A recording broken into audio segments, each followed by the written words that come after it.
এখন একজন পেশেন্টের সাথে কথা বলবো। আমি এখন হোমিও পয়েন্ট হারোয়াতে আছি। উনি দীর্ঘদিন ধরে আর্থ্রাইটিসের সমস্যায় ভুগছেন। বিভিন্ন জয়েন্টে ব্যথা, কোমরে ব্যথা, হাঁটুর ব্যথা, আঙুলের জয়েন্টগুলো ব্যথা, আঙুলগুলো মুভ করতে পারছিলেন না। উনি খুব কষ্ট পাচ্ছিলেন। আচ্ছা, আপনি কোথা থেকে এসেছেন? কী নাম আপনার? আচ্ছা, আপনার সমস্যাগুলো একটু বলেন।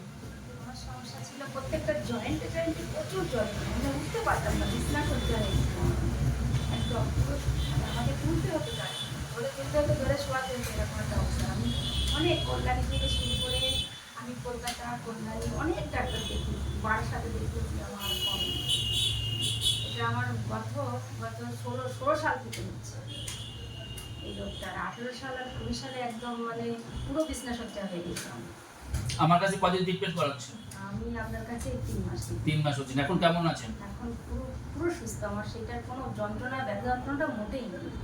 আপনি অ্যালোপ্যাথিক করিয়েছেন, হোমিওপ্যাথিক করিয়েছেন? অনেক অনেক হোমিওপ্যাথি। আপনি সুস্থ হয়ে যাবেন, একদম সুস্থ হবেন। এবং হোমিওপ্যাথিকে আর্থ্রাইটিস থেকে পুরোপুরি নিষ্কৃতি পাওয়া যায় হোমিওপ্যাথিক ট্রিটমেন্ট করে, যদি প্রপার ডায়াগনোসিস মেডিসিন হয়। যেটা আপনি দীর্ঘদিন ধরে অ্যালোপ্যাথিক ওষুধ খাচ্ছিলেন, যেটা পেন কিলার দিচ্ছিল বা ক্যালসিয়াম দিচ্ছিল, কিন্তু সাময়িক ইয়ে হচ্ছিল। আর হোমিওপ্যাথিক যেটা খেয়েছেন, প্রপার ডায়াগনোসিস হয়নি, মেডিসিনটা ঠিকমতো সিলেকশন হয়নি, সেই জন্য আপনি সুস্থ হতে পারছিলেন না। আপনি ভালো হয়ে যাবেন।